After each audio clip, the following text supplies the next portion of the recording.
Battlefield, the first serial of Doctor Who's 26th and, for a while, final season, first broadcast in 4 parts from the 6th to the 27th of September 1989. In the story, the 7th Doctor, played by Sylvester McCoy, and his companion Ace, played by Sophie Aldred, seemingly gets readings of a mysterious energy reading happening somewhere in England. They head there, and especially to a place called the Gorcrow Hotel, where they discover a mysterious scabbard, which is rumoured to have held Excalibur. As they investigate, they find humanoid visitors from an alternative dimension or a parallel universe, where Arthur and Arthurian legend and the Knights of the Round Table that stuff all happened. Like, Arthur is dead, but they end up encountering other people involved in the tale, including Morgaine, played by Jean Marsh, Mordred, played by Christopher Bowen, and Anselin, played by Marcus Gilbert. Now, Jean Marsh, who played Morgaine, this wasn't her first foray into the world of Doctor Who. She had previously appeared as possible companion Sarah Kingdom in the 1960s story The Daleks' Master Plan, where she was ultimately killed. But also for a small bit of trivia for you, she was briefly married to John Pertwee from 1955 to 1960. Nice bit of information for you. But anyway, they want to gain power, and of course the Doctor has to stop them.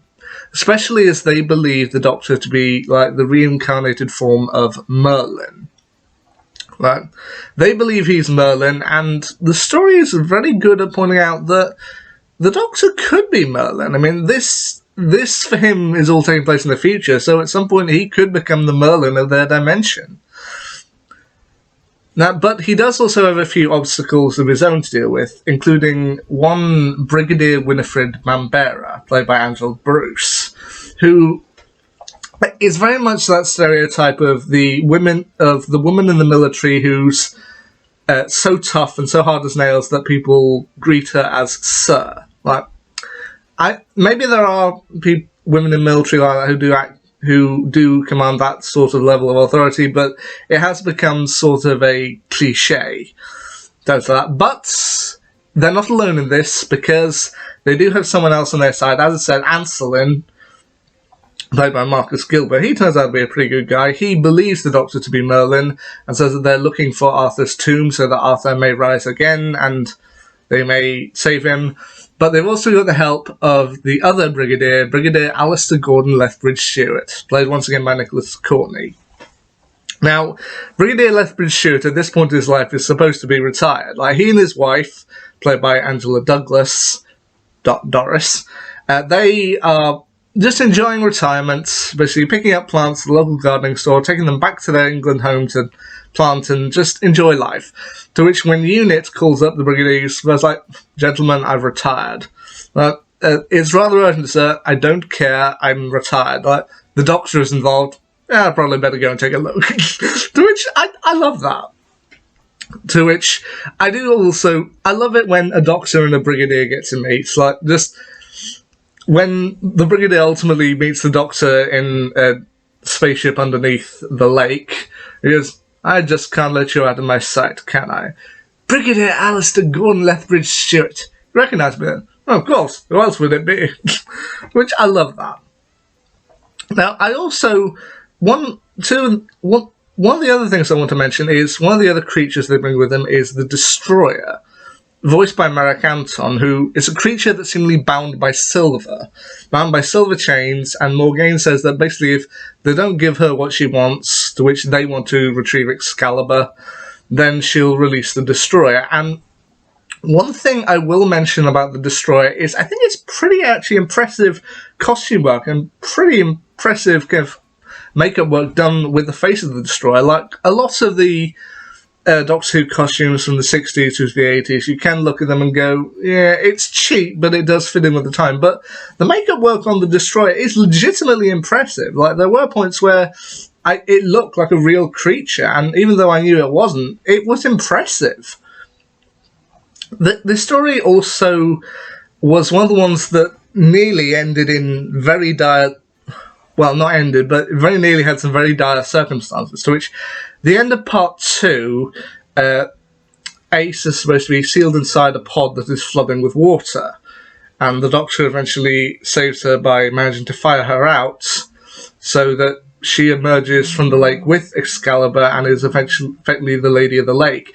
However, this very nearly went wrong on set when the glass front of the cabinet was apparently broken, and Sophie Aldred ended up getting cuts on her hand, and also water ended up flooding onto the electronics, so she had to be kind of lifted out. So this is one of those stories that almost went very nearly went wrong, which it's nice to know that everything did plan out.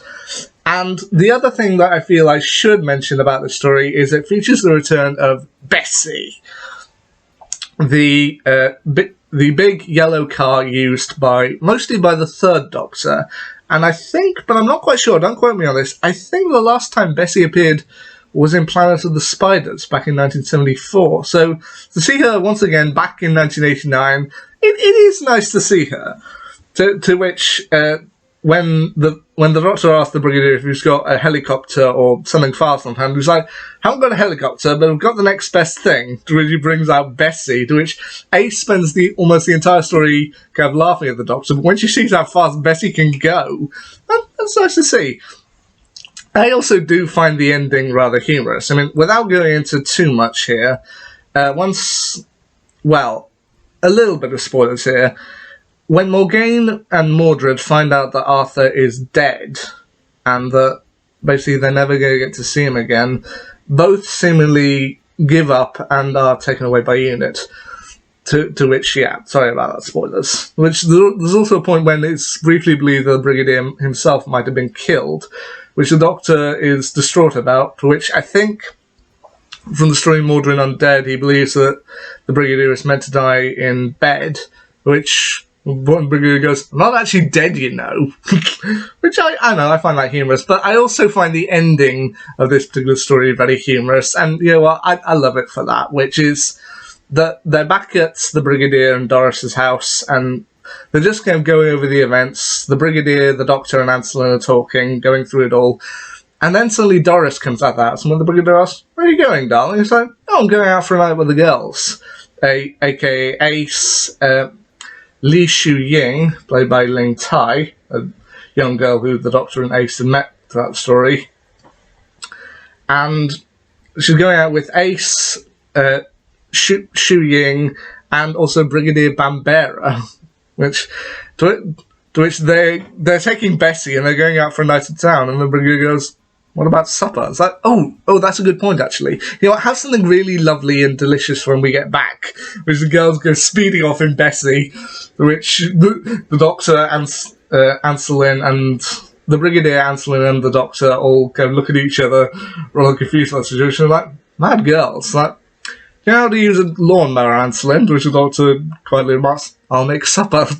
I don't know, I just find that funny. So overall, I don't know if Battlefield's the best Doctor Who story ever, but it was a fun way to start the 26th season, and you know what? For all its squeaks and foibles, Doctor Who has always been very good at fun. So yeah, I'd say this story, it's not the best, but it's fun. It features some great characters, some fun storylines, and a little bit of danger here and there behind the scenes. So there you go. Now, the next Doctor Who story I have actually arranged, and it's for the final 7th Doctor story I need to review, which is Ghostlight. What do I think of that one? Well, I'll have to wait and see. Till then, see ya.